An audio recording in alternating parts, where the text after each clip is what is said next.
And in the 50s, 60s, 70s, you meet, I mean, everybody was here at the pool, like Mick Jagger or Sting or very well-known actress and fashion people.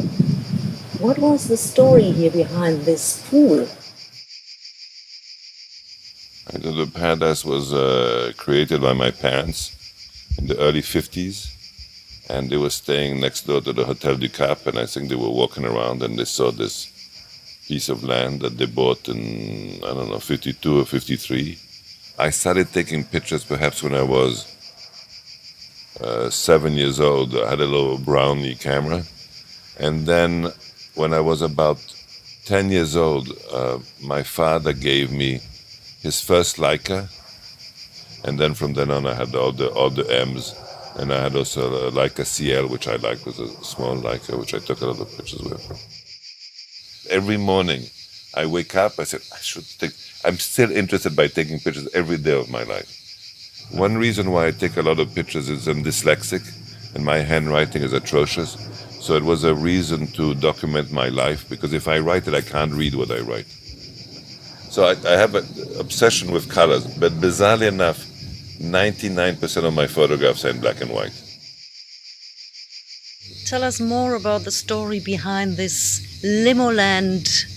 This little guy here was called Mr. Limo. We have a collection of contemporary African art. And there was an artist that's called Lilanga, who sadly passed away. But in one of his paintings, there was a guy, there was this little man. So I cut it out, and I bought the rights from him and the family to use it on whatever I want to use it. So then I came to the Leica factory, and at that visit I had a jacket, and on the back of the jacket I had my little logo here of Mr. Limo, and we came up with the idea of putting it on your new fabulous camera here, and this will be premiered at Colette on October 19th, and then in November, I think 9th, at your shop in Los Angeles. It's a limited edition, so it will be very rare. I invented the selfie, and I can prove it.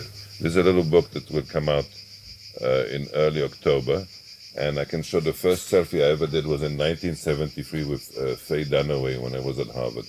So I've been taking selfies all my life, and I always find selfies much more interesting than getting an autograph from a star, because the autograph could be fake. So selfie really proves that that you were there. So we're going to have a show in November at the Leica Gallery in Los Angeles of all these, pictures that I took over the years around the pool. But this is Michael Douglas here. But the interesting thing about this book is that 100% of the book was just taken in a place that's smaller than a tennis court. So I've been taking pictures for I take a lot of it. That's this like Bono and his wife. She's pregnant, but the entire book is taken just around. Like if you would take a picture, like in a book you do just in a restaurant, just in one limited space. Thank you so much. My pleasure.